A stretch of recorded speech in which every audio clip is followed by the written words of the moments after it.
Well, I'm going to put the Insley excavator to work today. I got a couple trees to take down.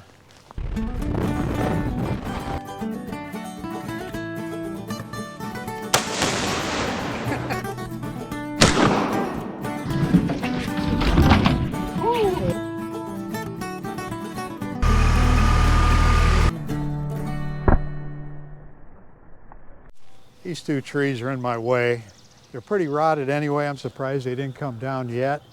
So I need to get both of them pushed over. And this old beech here, I don't even want to touch anything around there with the chainsaw. There's not much holding it up. It's on a pretty much a vertical slope, straight drop off along the back side of it. Hopefully it won't be too bad. I'm going to get the bucket up as high as I can, try and push that over.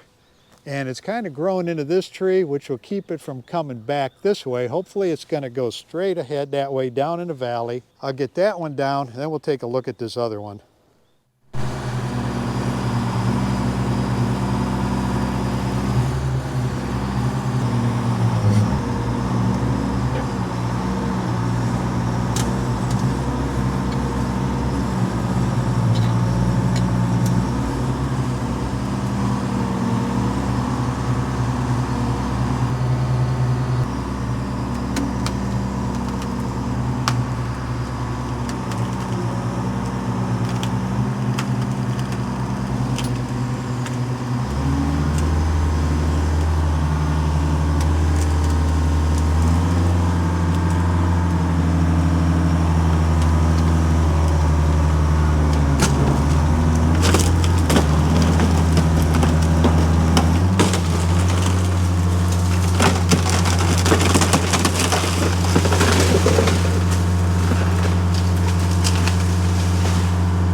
Now this tree here, the whole bottom is rotted. I don't know how hollow it is inside, but same thing. I really can't hang on the back side. I don't trust being around here with a chainsaw.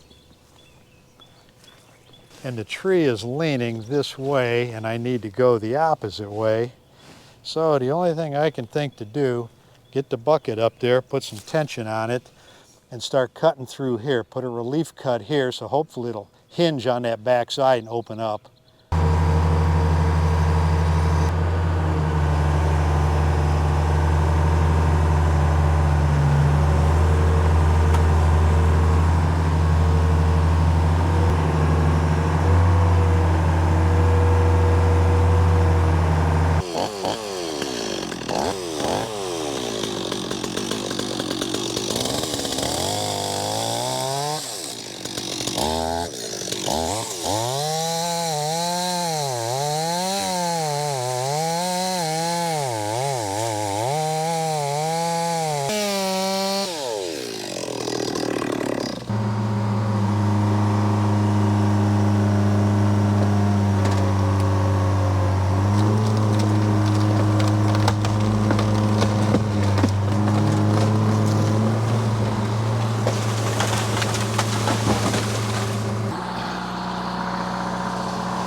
right, both these trees are down. No lives were lost. Probably wasn't the smartest thing to do, but these things are so rotted, especially that beech. I didn't want to get around that thing with the chainsaw. This one here, once I put a relief cut, that helped.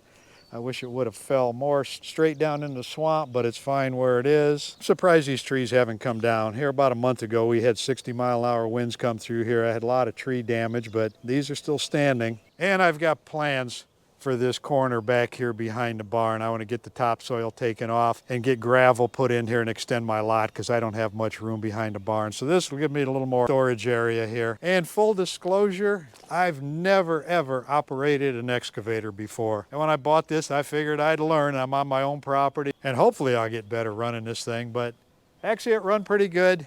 Most of the work is done on it. A lot of little odds and ends to do on it. You'll see that in future videos. Thanks for watching.